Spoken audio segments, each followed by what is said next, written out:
الحمدللہ رب العالمین والصلاة والسلام علی سید الانبیاء والمرسلین اما بعد فاعوذ باللہ من الشیطان الرجیم بسم اللہ الرحمن الرحیم ولا یمنع الضر۔ آگے سے بیان کرنا چاہتے ہیں کہ نہیں منع کرتی میل کچیل اور مچھر کی بیٹ، کھر کہتے ہیں بیٹ کو، بیٹ مچھر کی بیٹ اور اس کی مثل، یہ پانی کو پہنچنے تک، یعنی کہ اگر پانی جسم پر لگا اور بیٹ یا میل کچیل ناخنوں میں ہے تو وہ نہ بھی اتارے پھر بھی جائز ہے، نہ بھی اتارے پھر بھی کیا ہے، نہ بھی اگر بیچ میں سے نکالے تو پھر بھی پانی اس تک پہنچ جاتا ہے، پانی اس تک پہنچ جاتا ہے اور وضو ہو جاتا ہے، ٹھیک ہے۔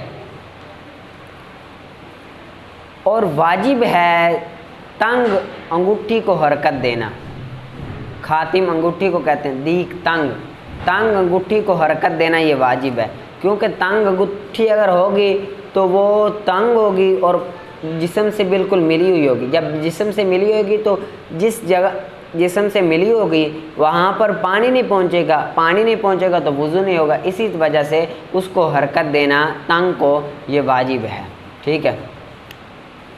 اور اگر اس کو نقصان دے، اس کے دونوں قدموں کی پھٹن کا دھونا، دونوں قدموں کی پھٹن کا دھونا، شکوک کہتے ہیں پھٹن کو، دونوں قدموں کے پھٹن کا دھونا نقصان دے اس کو تو جائز ہے پانی کا گزارنا دوا پر، یعنی کہ پاؤں کی جو ایڑیاں ہوتی ہیں نا، ایڑیاں ان میں پھٹن ہوتی ہے، اگر اس میں دوائی لگائی ہوئی ہے، اس میں کیا لگائی ہوئی ہے، دوائی لگائی ہوئی ہے، اور اگر دوائی وہ نکالتا ہے تو نقصان ہوتا ہے اس کے پاؤں کا، اگر نقصان ہوتا ہے اس کے پاؤں کا تو پھر اس دوائی کو نہ نکالے بلکہ پانی کو اس دوائی کے اوپر سے گزارے، دوائی کے اوپر سے گزار دے، ٹھیک ہے۔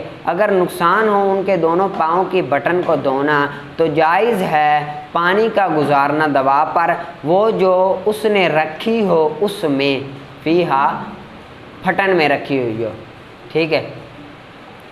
اور نہ ارادہ کرے دھونے کا اور نہ ہی مسح کرنے پر بالوں کی جگہ پر اس کے حلق کرانے کے بعد،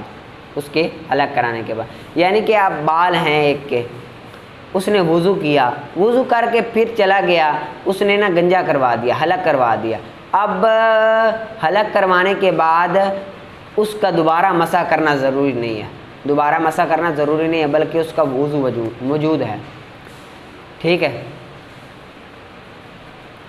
اور نہ ہی مسح کرنا بالوں کے جگہ پر اس کے حلق کے بعد، اور نہ ہی دھونا اس کے ناخن کے کٹنے کے بعد، بھی کسی ظرفیہ، اس کے ناخن کے کٹنے کے بعد، کٹنے کے ساتھ، ٹھیک ہے، اور اس کی مونچھوں کے تراشنے کے ساتھ، یعنی کہ مونچھیں تراشی یا ناخن کو کاٹا تو اس کے بعد ان کو دھونا بھی ضروری نہیں ہے، ان کو دھونا بھی کیا ہے، ضروری نہیں ہے، ٹھیک ہے۔ سمجھ آ گئی؟ اچھی طرح سے آپ نے ترجمہ یاد کرنا ہے اور تھوڑا تھوڑا مفہوم بھی۔ آگے پھر اعراب کے عوامل کی دو قسمیں، اعراب کے عوامل کی کتنی قسمیں ہیں؟ دو قسمیں ہیں، لفظی معنوی، اعراب کے عوامل کی کتنی قسمیں ہیں؟ لفظی معنوی، لفظی کی تین قسمیں ہیں، حروف عاملہ، افعال عاملہ، اسماء عاملہ، لفظی کی تین قسمیں ہیں، حروف عاملہ، افعال عاملہ اور اسماء عاملہ، ٹھیک ہے۔ حروف عاملہ، پہلی حروف عاملہ کی دو قسمیں ہیں، اسم میں عمل کرنے والے حروف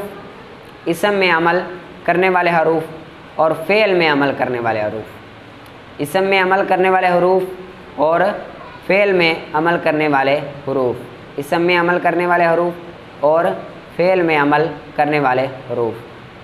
اسم میں عمل کرنے والے حروف کی 5 قسمیں، اسم میں عمل کرنے والے حروف کی 5 قسمیں ہیں، اسم میں عمل کرنے والے حروف کی 5 قسمیں ہیں۔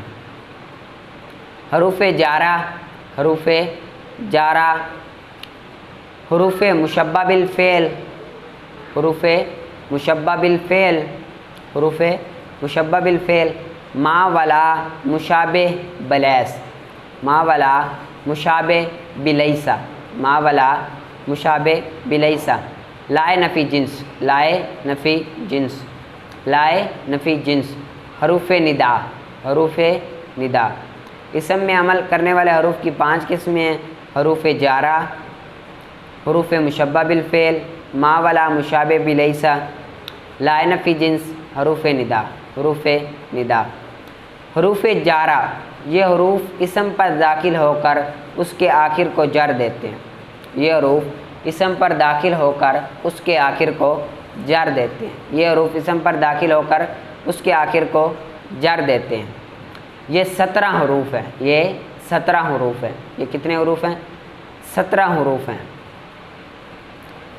باؤ، تاؤ، کافو، لامو، واؤ، منزو، مز، خلا۔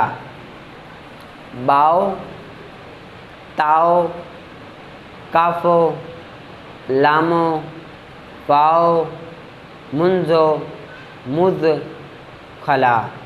ٹھیک ہے۔ ربا، حاشا، ربا، حاشا، من، ادا، ادا، فی، عن، علا، حتی، الا۔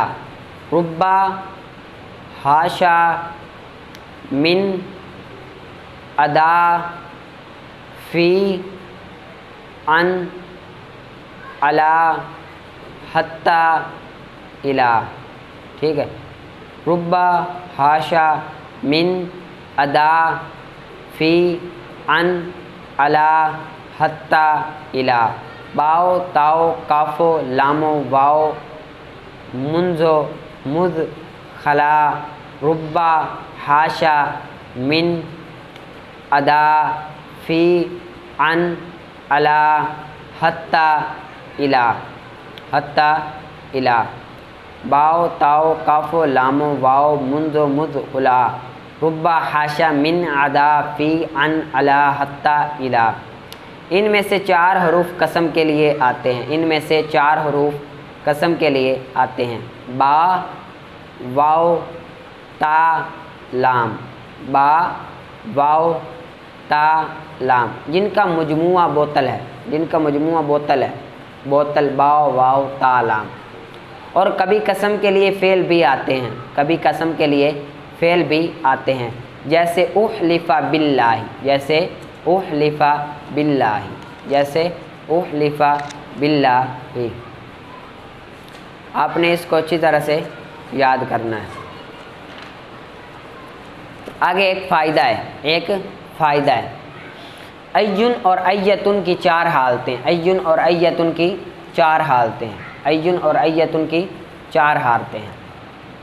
پہلی حالت، ایّن کا مضاف الیہ مذکور ہو، ایّن کا مضاف الیہ مذکور ہو اور صدر صلہ محذوف ہو، اور صدر صلہ محذوف ہو۔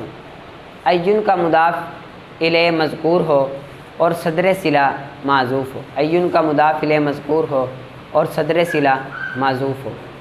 جیسے ایہم قائم، جیسے ایہم قائم، ایہم قائم، ایہم قائم، ای ہوا قائم، ای ہوا قائم، ای ہوا قائم۔